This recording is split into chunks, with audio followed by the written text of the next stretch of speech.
সামান্য গরম বাতাসের হলকায় অতিষ্ঠ হয়ে সবাই জানালা বন্ধ করে দিচ্ছে, অথচ দম ফুরলেই যে আগুনে তাদের ঝলসানো হবে সেই উপলব্ধি কজনের আছে? এই বয়স্ক মুসল্লির ইমানি দৃঢ়তার কাছে আমাদের যুবকদের আমলের পরিমাপ করতে গেলেই শরীর ঘাম দিয়ে ওঠে। নিচু করলে উল্টো রক্ত যেন বেরিয়ে না যায়, সেজন্য তিনি হাতটা উঁচু করে ধরে রাখলেন, যেন বলছেন, ইয়া রব, রোগ শোক দুর্বলতা তোমার বান্দাকে কাবু করতে পারেনি। তোমার পদতলে সিজদা দিতে এই বান্দা কার্পণ্য করেনি। আমাকে জান্নাতে ঠাঁই দিও প্রভু। নাজিবের জ্বরটা বাড়ছে। 1টা বেজে তখন 25 মিনিট। আদিব নাজিবকে ওষুধ খাইয়ে দ্রুত পদে জামাত ধরতে ছুটে গেল। বিশাল নোংরা ছাদটা ছোট হয়ে আসছে, যেন শরীরের জড়তা ছাপিয়ে নাজিবের কানে কেউ একজন যেন বলেই চলছে। সামান্য রোদ পোড়া বাতাসের হালকা সহ্য করতে না পারা বনু আদমের মাথার 1 হাত উপরে যখন প্রচণ্ড সূর্যটাই ঝুলে থাকবে, তখন তারা কিরূপে হাউতাস করবে? নাজিবের অসুস্থতার খবর রটে যেতে বেশি দেরি হলো না।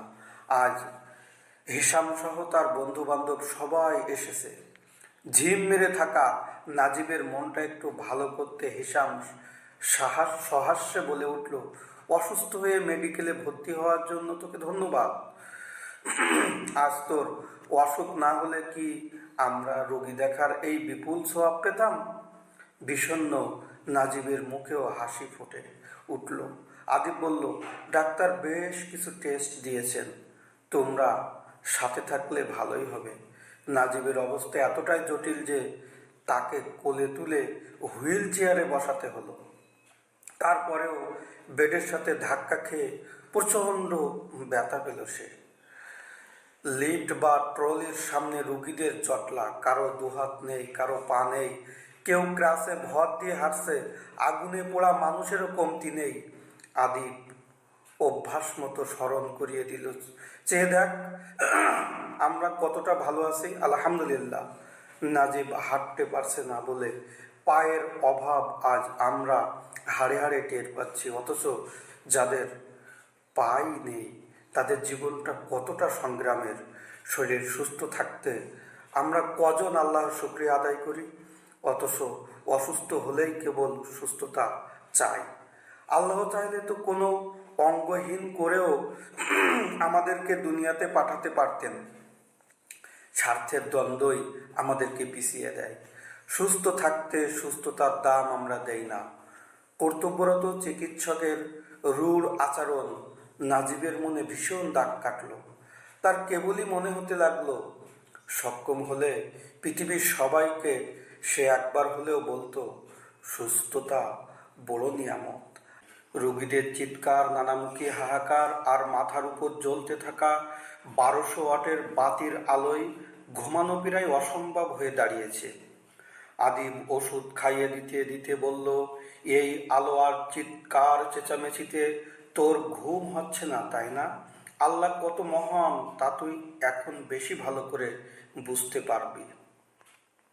আল্লাহ কুরআনে বলেছেন, আমি তোমাদের নিদ্রাকে করেছি ক্লান্তি দূরকারী এবং রাত্রিকে করেছি আবরণ স্বরূপ। সূরা নাবার 9 ও 10 নম্বর আয়াত।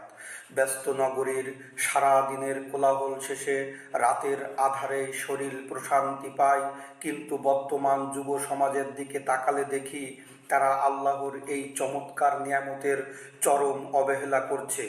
গভীর রাত পর্যন্ত স্মার্টফোনে আড্ডাবাজিতে মেতে থাকছে আর কাক ডাকা ভোরে ঘুমিয়ে জোহরের আজানের আগে উঠছে। এভাবেই তারা কার্যত নিজেদের শরীরের আরাম একেবারে নষ্ট করে ফেলছে। নাজিব ধীর কণ্ঠে কোরআন তেলাওয়াত শুরু করলো। চোখে ঘুম নামাতে এর চেয়ে জাদুকরী কোনো পন্থা আপাতত তার জানা নেই। ভোরের প্রশান্তিময় সময়টায় নাজিব খানিকটা নিশ্চিন্তে ঘুমায়। সকালের সেলাইন শেষ হতে গিয়ে ক্যানলার ব্যথায় তার ঘুম ভাঙল। আজ পবিত্র জুমআবার। আশেপাশে আদিবকে দেখা যাচ্ছে না, নিশ্চয়ই সে ফজরের সালাতে মসজিদে গেছে। অথচ নিয়তির কারণে নাজিব আজ রোগাক্রান্ত হয়ে বিছানায় শয্যাশায়ী। ও মনে মনে ভাবতে লাগলো, আজ সে মেডিকেলে, কিন্তু কত অযুত কোটি সুস্থ মুসলিম নির্বিঘ্নে ঘুমে ডুবে আছে। দুনিয়ার চাকরির সামান্য বেতনের জন্য তারা ঠিকই ভরে ওঠে, অথচ সালাতের মতো হৃদয় স্পর্শী ইবাদত তাদের কাছে নিছক প্রথাগত নিয়মে পরিণত হয়েছে। কিছুক্ষণ পর আদিব দ্রুত হেঁটে ফিরে এলো। নাজিবকে তায়াম্মুম করিয়ে বিছানায় শুইয়ে সালাত আদায় করালো, কারণ এটিও একটি গুরুত্বপূর্ণ বিধান। শেষে আদিবের কেমন আছিস প্রশ্নের জবাবে নাজিব বলল, যেসব সুস্থ মানুষ আজ ফজরে জাগতে পারেনি, তাদের আত্মার ব্যাধি তাদেরকে জাগতে দেয়নি। তারা দুনিয়া আর আখিরাতে দুই খুইয়েছে। আমি আলহামদুলিল্লাহ ভালো আছি, কারণ আল্লাহ এই দৈহিক রোগ পরকালীন কোনো ক্ষতি সাধন করতে পারবে না। ভোরের আলো ফুটতে শুরু করেছে। সেলাইন চলার ফাঁকে নাজিব খেয়াল করলো আদিব মৃদুস্বরে সূরা কাহাফ তেলাওয়াত করছে। সূরা কাহাফের সাপ্তাহিক তেলাওয়াত অন্তরকে পরবর্তী জুমা পর্যন্ত আলোকিত রাখে। নাজিব চোখ বুজে সেই তেলাওয়াত শুনে যাচ্ছে। সুস্থ থাকলে সে নিজেই তেলাওয়াত করত, কিন্তু আজ অন্তত সে শুনে রাখতে পারছে।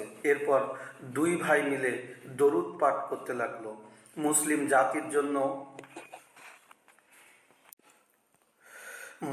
জাতির জন্য দরুদের ফজিলত অনেক, গুনাহ মাফ, মর্যাদা বৃদ্ধি আর সুপারিশ লাভের অন্যতম মাধ্যম এটি।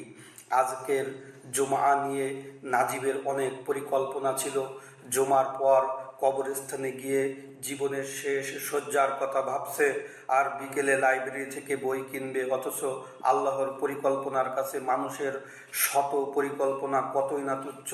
কিন্তু এই পরিকল্পনা ভেঙে যাওয়ার মাঝেও নাজিব এক অদ্ভুত আনন্দ খুঁজে পেল।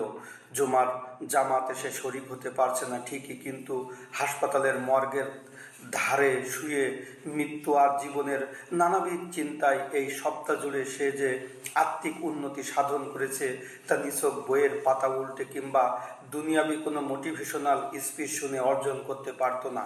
টানা এক সপ্তাহের জ্বর, ইনজেকশন আর ডজনখানেক ওষুধের পর অবশেষে সুস্থতার স্বাদ নিয়ে বাড়ি ফেরার আনন্দে নাজিব যেন নবজাতক শিশুর মতো দুনিয়ার আলো গায়ে মাখতে লাগলো।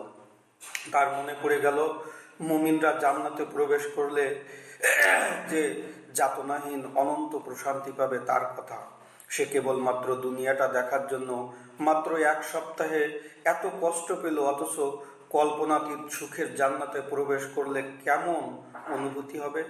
রিকশায় বসে নাজিব আনমনা হয়ে গেল।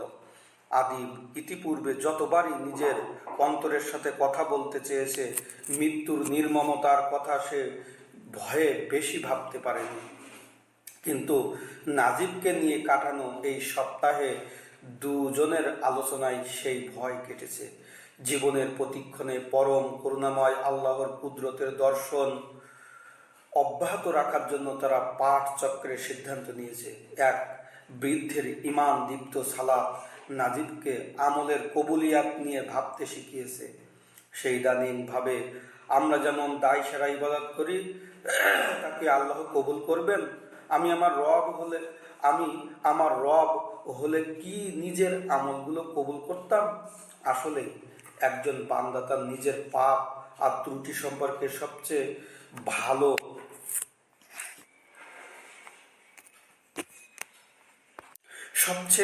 ভালো জানে। সুতরাং পবিত্র কোরআন ও সহিহ হাদিসের আলোকে সে যদি নিজের আমলের হিসাব কষে, তবে আত্মার উন্নয়ন কতই না সহজ। 7-5 ভাবতে ভাবতে বাড়ির সামনে রিকশা থামলো। হাসপাতালের যে দিনগুলো নাজিব শুয়ে বসে কাটিয়েছে, তাতে সে জীবনের যত পাঠ আর আত্মার পরিশুদ্ধিতা অর্জন করেছে, তার সুস্থতার ব্যস্ততার মাঝে হয়তো সম্ভব হতো না। মূলত আমাদের কর্তব্য হলো জীবনের প্রতিটি মুহূর্তে আখিরাতের অপরিহার্য নিদর্শনাবলী খুঁজে ফেরা। সমাজ, দেশ, নিজের পরিবার থেকে শুরু করে সব কিছু সংশোধনের জন্য খুব বেশি কিছু দরকার নেই, শুধু সুন্দর মন, সহি আকীদা। জীবনের প্রতিটি ধাপে চিন্তাশীল পদক্ষেপই আমাদেরকে পৌঁছে দেবে কাঙ্ক্ষিত সফলতার সর্বোচ্চ চূড়ায়। আল্লাহ পাক আমাদের সেই তৌফিক দান করুক। আল্লাহুম্মা আমিন।